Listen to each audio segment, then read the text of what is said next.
So here's something completely fun that you can do with this machine, with any bulking machine, but certainly with this one as well.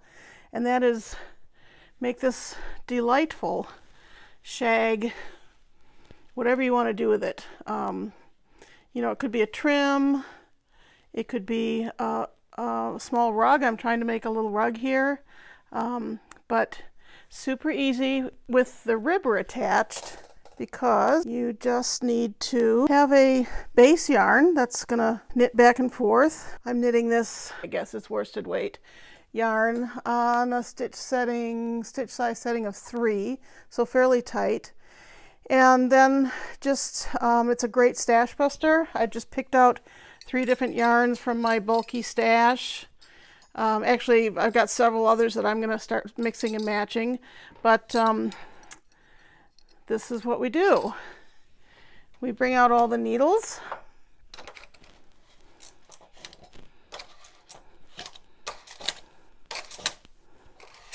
To hold position, and we start wrapping, and we're using the gate pegs on the ribber to hold these down.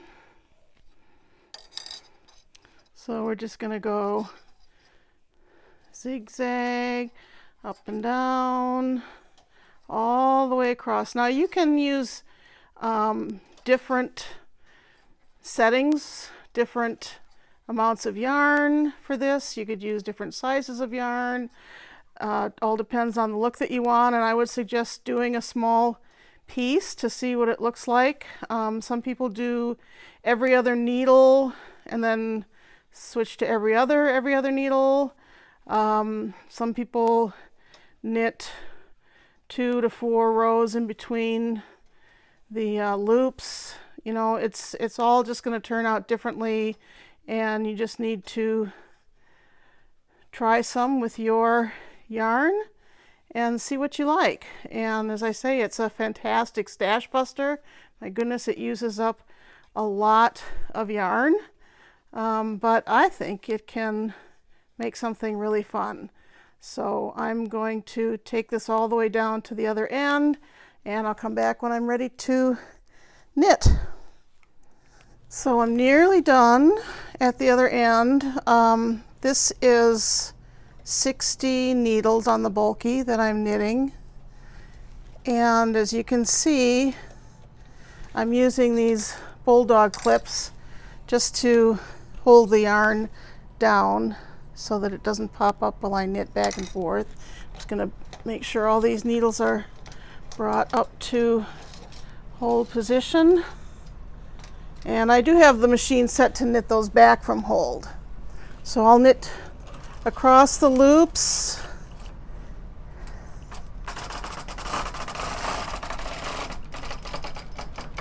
And then back.